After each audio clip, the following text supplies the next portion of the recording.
Gvern li fem lill-artisti u l-investa bisħieħ fil-qasam kulturali ta' pajjiżna.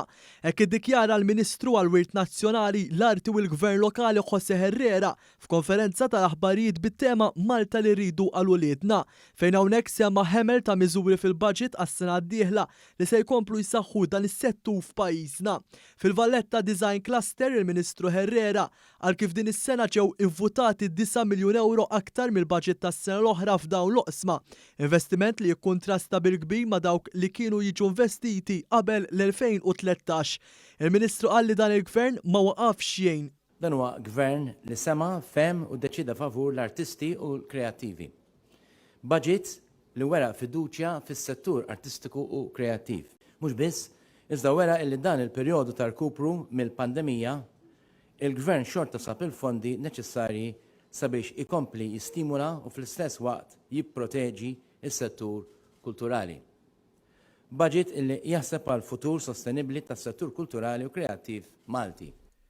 Quddiem diversi rappreżentanti mill-qasam kulturali, il-Ministru Herrera semma wkoll il-bosta għajnuniet li dan il-Gvern ta' lil dawk li jaqilgħu il-ħobżna ta' kuljum mis-settur artistiku fosthom il-COVID Wage Supplement. Iżda din l-għajnuna ma waqfitx hawnhekk kif il-budget għas-sena d-dieħla ukoll jaħseb dawn l-artisti Maltin u għawċin.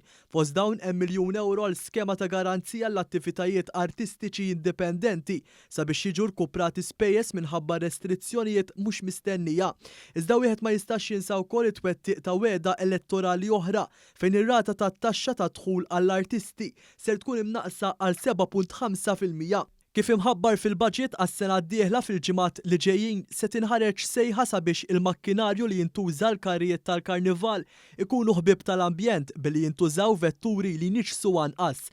Ma naqas li fil-konferenza tal-aħbarijiet il-Ministru Herrera isemmi l-investiment biex jittellew attivitajiet fosthom dawk tal-miliet mill-Aġenzija Kulturali Albert Valletta u anke festival mużikali kbar bħal Mużika. Il-Gvern se jara wkoll li jindokra dak li għamilna Maltin fosthom il-Festa Maltija l-Sim Malti u l-Arkivji Nazzjonali.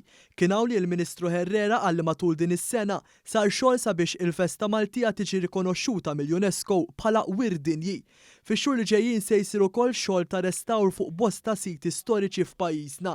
Hawnhekk Heritage Malta ngħatat 3 miljun u 700,000 euro għal dawn il-proġetti. Dwar il-kunsilli lokali l-Ministru responsabbli minn dan għal kif il-Gvern qed ikun ta' spalla wkoll għal kunsilli lokali f'Malta u f'Għawdex fejn ta' sikwit joħroġ skemi differenti biex inkomplu nsebħu ntejbu t-tmexxija tal-lokalitajiet tagħna.